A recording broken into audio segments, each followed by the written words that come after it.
Welcome back to Error 404. Today we're going to be looking into camcorder technology. We're looking at a period of about 20 years for today's video, and we're going to try and split it into many different sections. I believe there are 5 or 6. So there are a couple of short sections and a little bit more detail later on in the video. If you're only interested in a certain part, I'll try and put the chapters in place. And yeah, I hope that you enjoy this one. And if you do, leave a like, subscribe, and indeed a comment of what you'd like to see next time. And anything interesting you might want to add to this video that I might not have found. But without further ado, let's get straight on with it. The word origin for camcorder comes from camera and recorder. That is what we kind of meshed together to make the word camcorder. I think that would be pretty obvious to a lot of you, but it's in place here just in case you weren't aware. And there's a very important point that I'll reference later which tells you why I've put them two together. The origin of the technology itself, however, goes back to the 1980s when Jerome Lemelson successfully patented the first iteration of the camcorder and is generally credited with its invention. However, it was Sony that first brought the idea to life in 1982, releasing the Betacam. So why was the camcorder invented? Well, to put it simply, back in the day before the invention of the camcorder, cameras were the primary technology used for recording footage. However, the cameras that we use today are very different to the ones used in the 1980s, because back in the 1980s, a camera required the VHS connection. The VHS is basically a tape recorder because the cameras back in the 1980s did not have the ability to play back.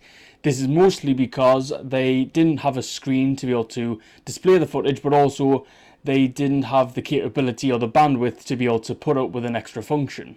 This set of circumstances directly led to the camcorder, as it was able to record and play back with an integrated system, and it directly led to its popularity in the 1980s. So we mentioned earlier that Sony were the first major company to pioneer camcorder technology. But how was it developed upon in the years and decades following? Well, there's a simple answer for this, and that is JVC. JVC were the company that pioneered the VHS-C, which was the smaller version of the VHS recorder. It basically meant that you could camcord on said device and also play back, similar to what Sony did, but under better quality circumstances. The new studios were the first to embrace the technology fully, as it wasn't fully released to the public until 1983.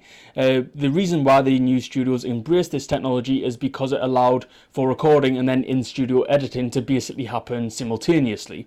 You didn't have to basically record all the footage, put it into a VHS recorder and edit it manually. You could do it pretty much with an inbuilt system, which is what I mentioned earlier on. Post 1983, the 8mm format was officially adopted for the Video 8 system, a new camcorder that was released, and it was the first chip-based camcorder. This offered more compact solutions and more convenient solutions to consumers. This directly led to the widespread adoption of the camcorder in 1985 when the Video 8 was officially released publicly. Steady improvements would continue for the technology up until the 1990s, when digital camcorders were officially released.